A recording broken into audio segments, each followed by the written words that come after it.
All right, here we go.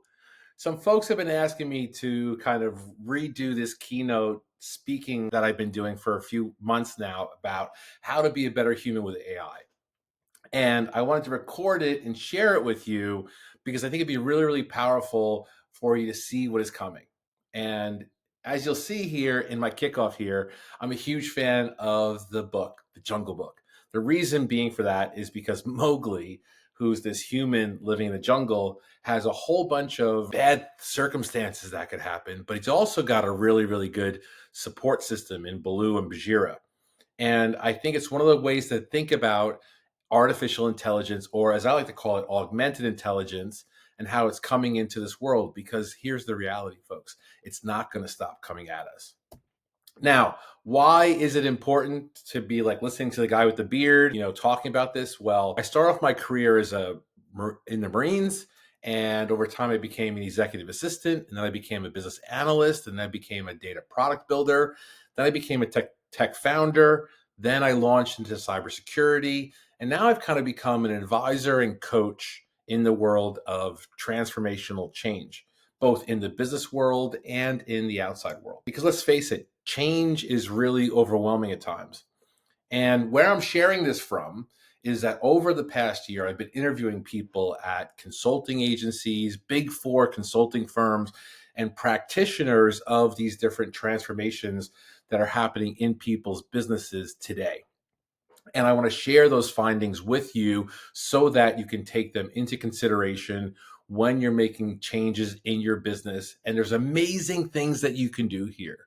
And the reason why you need to care now is because I think you need to decide whether or not you're going to be an advocate, an ally, or a witness of this transformation happening in every single business.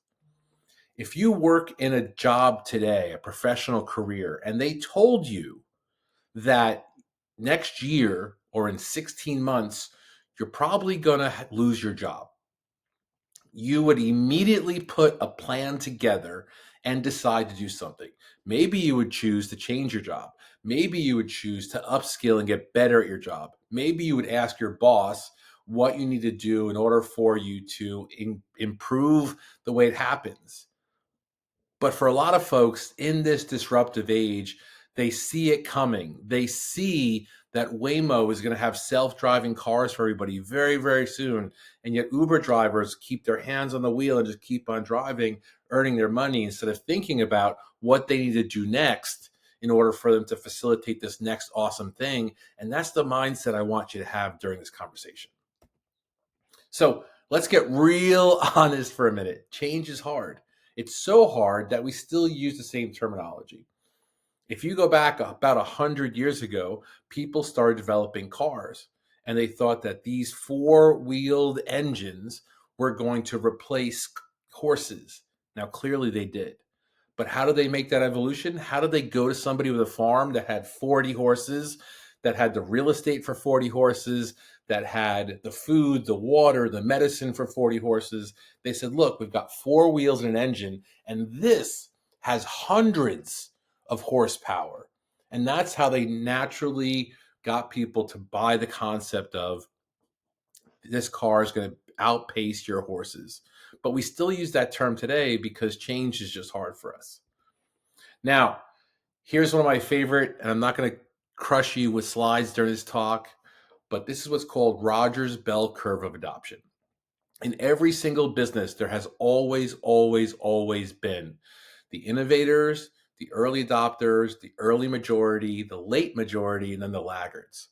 Now, in my diagram here, this yellow line is going to be the adoption of artificial intelligence, because there is so many things coming at once and it's disrupting so many different environments that the use cases and the way we do things and the improvements, we really don't understand how far this is going to go. And so it's so exponential that if you get in early, you can actually ride this bell curve into an amazing, amazing place, not only for yourself personally, but for yourself professionally, but also for your business. And even the culture of your business is about to be changed drastically by those who adopt artificial intelligence practices as a go-to and more of a kind of growth mindset as well. Now, here's what you can expect. After talking to literally hundreds of people about artificial intelligence, here is the kind of map that you should be focused on. Now, obviously, there's some risk we have to understand. There's some regulation we need to understand and adopt. There's probably going to be laws and compliance stuff come out. There's obviously threats and impact on jobs and people and things. There's also a whole bunch of capabilities unfolding for us all. But ultimately, what you see right now is the beginning, the infancy, or the adoption, the early adoption of copilots. I would say ChatGPT is on the fringe of being a copilot. It means that it enhances the what the user is capable of doing today. And there are literally hundreds, if not thousands, of copilots that are available now in all kinds of different spaces. And it's something worth hopping on a phone call with us and workshopping which ones work and which ones do what. Now, coming in about 18 to 24 months, you're going to start to see mimicry start to come out. The autopilots, the ones that will then, the tools or the artificial intelligence that will replicate the behavior of certain people. They will go and do financial analysis on their own because it's the day of the month that financial analysis or bookkeeping or running P&Ls is done. So we just set it up to run on those days. Shortly thereafter that, we're going to start to see autonomous pilots, which is meaning that within a team of 4 people, there might be a fifth person, and that fifth person is actually a trained co-pilot who actually has the ability to do analysis over the team and provide inputs based on the research that autonomous pilot has done. And then further on down the road, but actually not that far down the road, is the self-learning where users can be replaced. And that's the thing that I want people to start planning for is how do you get ahead of this like as soon as possible so that you can demonstrate value and you can increase the profits of yourself and your business, or maybe learn how to take the back seat yourself and make some of these tools work for you. Now, here's 5 areas of this whole transformation that I think you should get excited about. Number 1, you can leverage all kinds of AI tools in your business today. We have lots and lots of resources. We have a newsletter that we launch weekly. We have all these different resources that we can give you the tools in your hands and in your team's hands today. There's massive, massive movements being made around neuroscience, health, and mental health. If you've seen me speak before, I think mental health is this big sham. We need to focus more on mental fitness. We all have to be more mentally fit. Now, there's amazing things going on in the world of economic development and poverty in that we're putting these tools in the hands of third world countries, and they're being able to operate very, very fast because they've just been given such great, great tools. I know there's some stuff going on in the world and it's very, very challenging, but for the first time in a very, very long time, a large portion of the world is in peace and there's amazing changes in governance happening. And on top of that, work is being transformed for so many people. And so many people are now getting used to working from home and having more influence on their children and finding more meaning because of these digital transformations that have happened over the past several years. Now, here's the thing. In my background, I have learned through good ways, bad ways, and different ways how to embrace change. And these are some of the areas that I think about how you can think about AI's role in the future. Number 1, you have to learn how to maximize leverage and close the gap in skills and close the gap in people and processes. Once you can do that, it becomes very, very powerful. But you got to learn how to use leverage. Number 2, and if you see this coming, I think we all do. This is why I'm so passionate about this. I think we all have a fiduciary responsibility to upskill the talent and people that you know, help people that you know.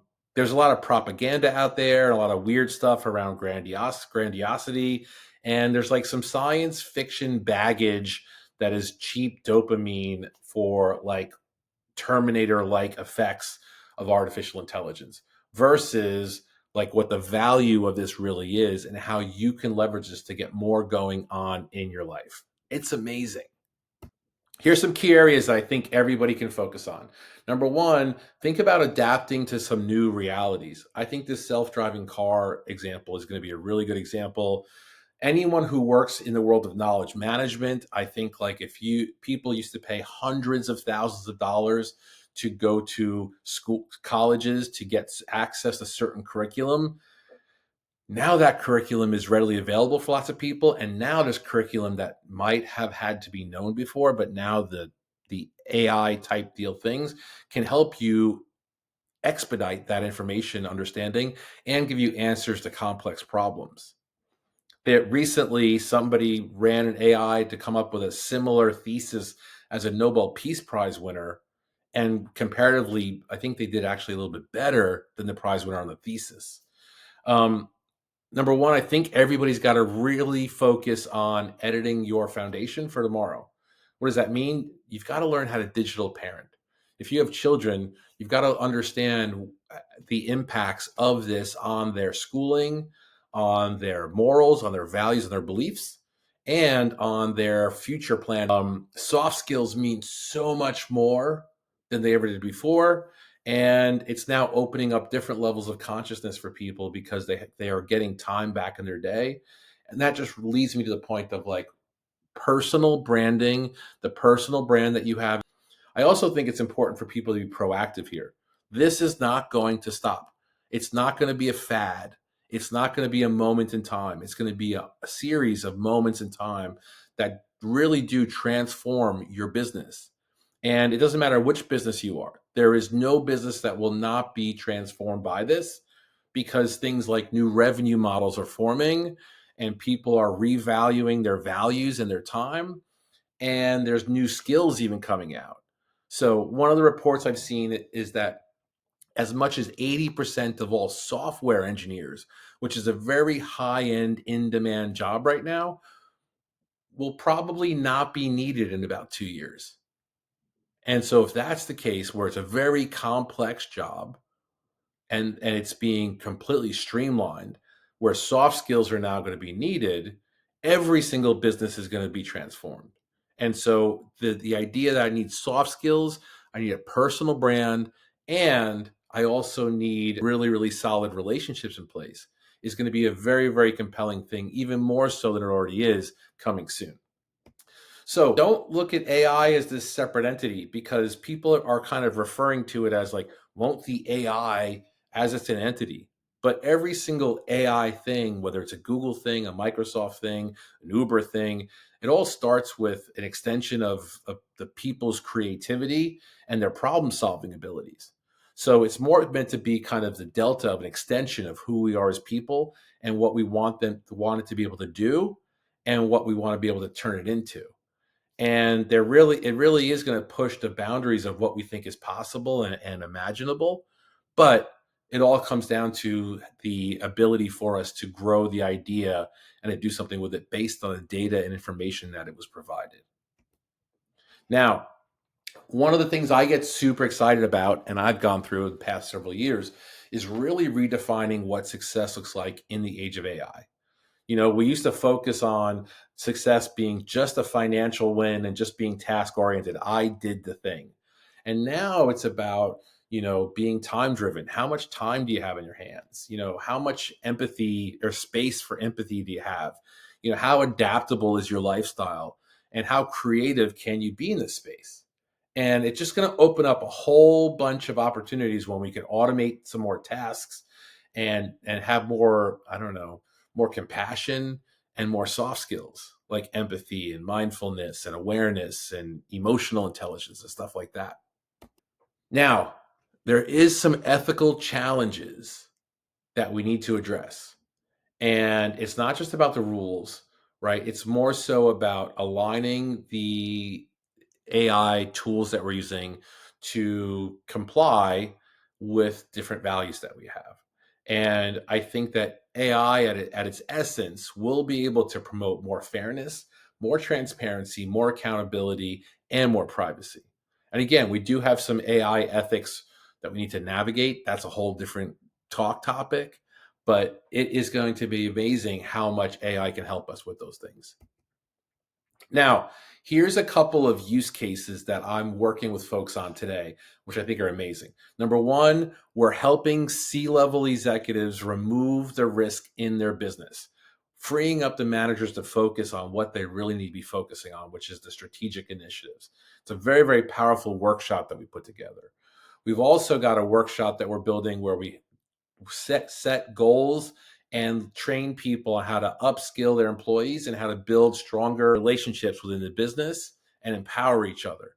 We've also got the ability to use AI powered tools to basically take a small team of salespeople and turn them into a sales team that can do 30% the amount of outreach.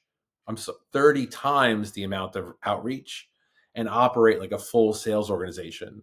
And then the ability to utilize these co-pilots, as we're calling them now, so that high performing people can really identify their strengths and really amplify their strengths, as well as identify their weaknesses or blind spots and provide tailored development plans so they can get better at themselves.